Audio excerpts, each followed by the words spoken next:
Alright, everybody, time to continue our Harry Potter pitch meeting journey. This one's been out for a couple weeks, but I'm just now getting to it. Harry Potter and the Order of the Phoenix pitch meeting. This is like the first one where I feel like it's kind of like switches tones like completely. So I'm sure there's some jokes about that. Like, oh, this is dark now. Yeah, it's gonna be dark now. 1, 2, 3.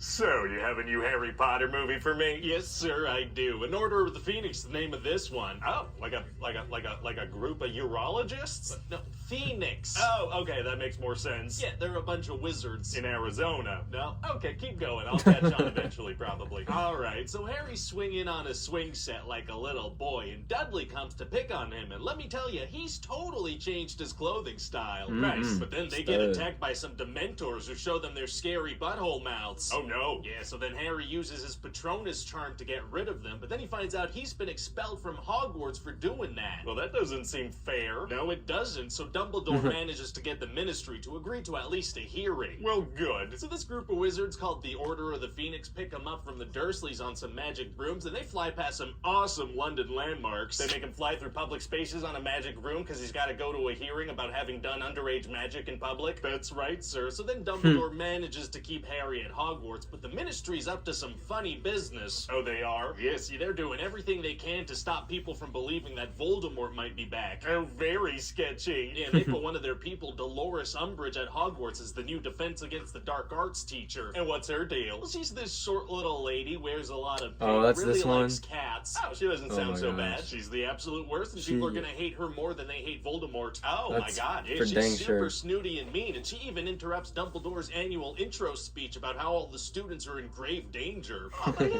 loves giving that speech. He really does, sir. Oh, and also since Harry saw Cedric die in the last movie, he can now see these creatures called Thestrals, which you can only see when you've seen someone die. He saw his mom die. No, yeah, he did, but he was too young to understand what death was. He watched Professor Quirrell die just a couple of years ago. Yeah, I mean, yeah, but the situation about that one is I'm gonna need you to get all the way off my back about it. Oh, okay, let me get off of that back of yours. So anyway, Umbridge says she's not gonna teach the students any defense spells, so Harry gets mad. He does? Yeah, he's like, Voldemort is back. I watched him murder Cedric Diggory. Wormtail murdered Cedric. Voldemort was still a little baby. Oh yeah, whoops. Whoopsie. Anyway, so Umbridge gives Harry detention and makes him use a quill that carves into your flesh. Oh, which is not normal. Oh, it's not. Okay, sorry. It just seems like Hogwarts students are always being forced to do, like, super violent, dangerous things. It felt on brand. But that's not normal, you're saying. It's not. Wow, well, okay. So Umbridge starts imposing a bunch of crazy rules and posting them up on a wall where you can't even see them, and the students are getting pissed. So what are they gonna do? Well, they make a secret club called Dumbledore's Army, and Harry starts teaching everybody spells in the Room of Requirements. Oh, that's that room where you get the requirements in there. That's the one. So the bad guys know that they're doing something in this specific spot, but they just can't catch them in the act. Oh, catching people in the act is tight. What? That's why I'm always kicking down motel room doors. Oh my God. So then what happens? You might be going to jail, sir. So then we have a really romantic scene where Harry kisses Cho Chang. Aww. In front of a picture of the guy she was dating. You know, the recently deceased one? Oh, as she's crying about him. Oh. Anyway, so eventually Umbridge forces Cho to tell them where everybody's practicing, and then she busts down the wall. I thought they already knew where the meetings were. They did. So why didn't Umbridge break down that wall earlier? Unclear. And so since they called themselves Dumbledore's Army, he takes the blame for everything and escapes by clapping on a bird. Oh, wow.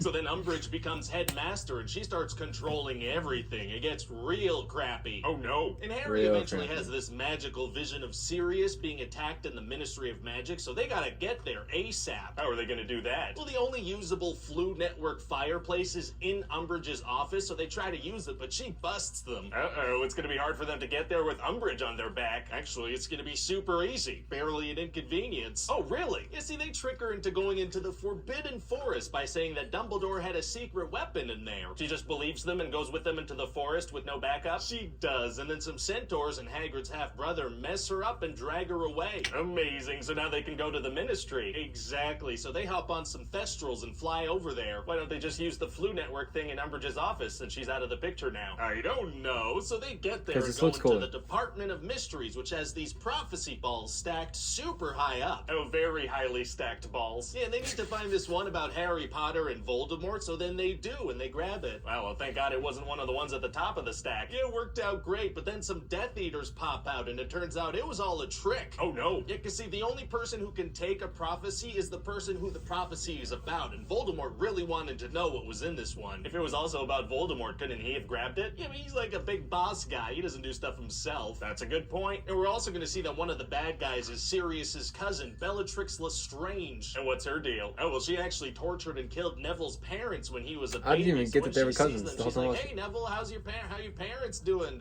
buddy? How does she recognize him if she last saw him as a baby? Oh, I don't magic probably, I guess. I don't know. That makes sense. So anyway, then the Order of the Phoenix all show up and there's this big fight and then Bellatrix kills Sirius. Oh no. Yeah, so Harry's all pissed and he wants to kill Bellatrix, but then Voldemort pops out. Whoa. Oh. But then Dumbledore pops out too. Whoa. These wizards are all about popping out. They are, sir. So then there's this big old duel and then Voldemort gives Harry a terrifying vision of Voldemort in a hoodie. Oh, spooky. Yeah, and it's a zip-up hoodie too. He has no business wearing that. Anyway, so then Harry manages to make Voldemort leave with the power of friendship or something. Oh, the power of friendship is unstoppable. Give me a high five, my dude. No, thank you. That'd be way too complicated editing-wise. That's fair. And so then Harry gets back with his friends and he's like, you know what I've been thinking? We have something Voldemort doesn't. Noses. Well, yeah, but also something worth fighting for. Oh, very cute. And so that's about it. What do you think? Well, it sounds like money. We should start shooting ASAP, so then we can start shooting the next one and the next one. Yeah, I mean, at a reasonable pace, right? Want to make sure all the cast and crew are all good? Of course. Their well-being is always our top priority. Hi guys, Ryan here. Thanks for watching that pitch meeting. If you hadn't noticed, pitch meeting. Wait.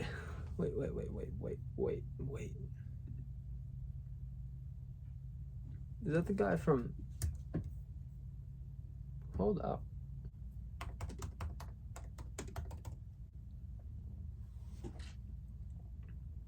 That's the guy from that Tom Holland movie, The Devil All the Time. He's like the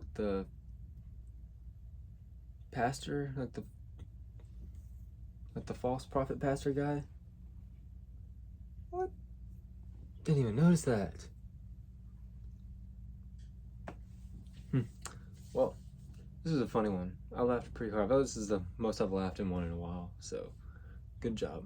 I'm ready for the next one. What's the next one? Half-Blood Prince? It's a good one. Let me know what y'all thought about this video. Comment section below. Leave a like, subscribe, and I'll see you next time.